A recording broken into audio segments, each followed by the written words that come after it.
In each case here on the map there's the natural distribution in a very approximate sort of way, and here's some example of the produce.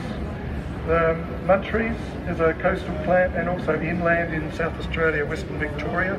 This fruit is about the size of a blueberry, has a apple, sort of an apple cinnamon taste to it, I think. People have made different selections of this plant. That's roadsides in the upper southeast. Quite a lot of areas just covered with Muntry. And this is an attempt to make Muntries easier to harvest. So growing, this is at McLaren Flat. This orchard I think is no longer there, but it was quite a productive Muntries orchard. So you can train, Muntries are ground cover, but you can make them go up. As long as it's not too windy. If it's too windy, they won't go the way you want them to, okay?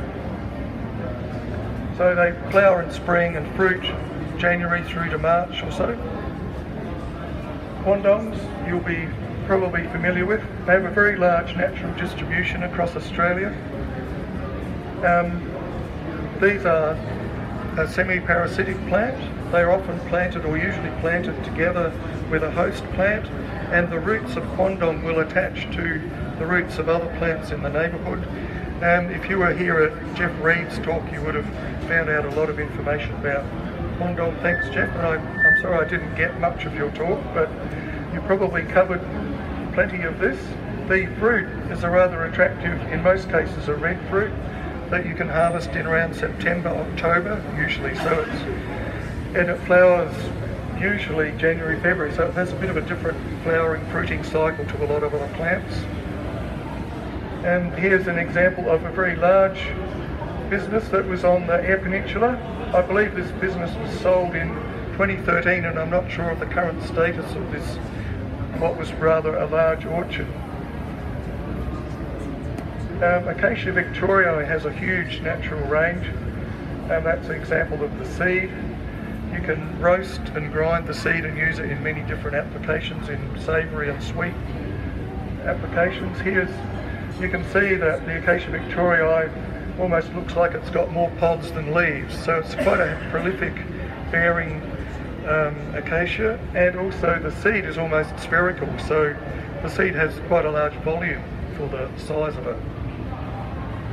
My wife and I have just been out harvesting Acacia victoriae down at Aldinga the last week before the rainstorms came, and it's not too bad.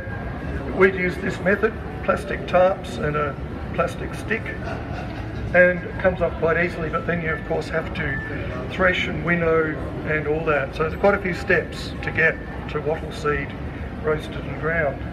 But I've been playing around with it lately in coffee, and I think it's quite good. And friends of mine tell me it's very good in coffee too.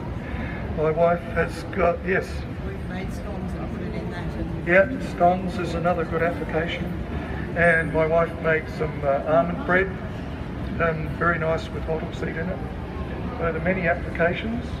Here's over at the Riverland, Mark Lucas, Australian Native Bush Foods, is growing Acacia victoriae, vacuums it up, cleans it, and he puts some of it into the dark beer that Wilkadine Brewery produces. Apparently it's very popular. So you can also use an olive branch shaker to get the seed off.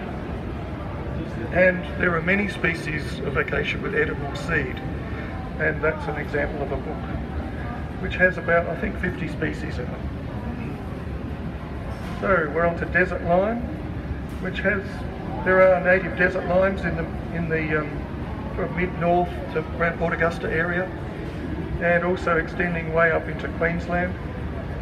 So these are true limes, and they're usually grafted onto rootstocks for commercial production.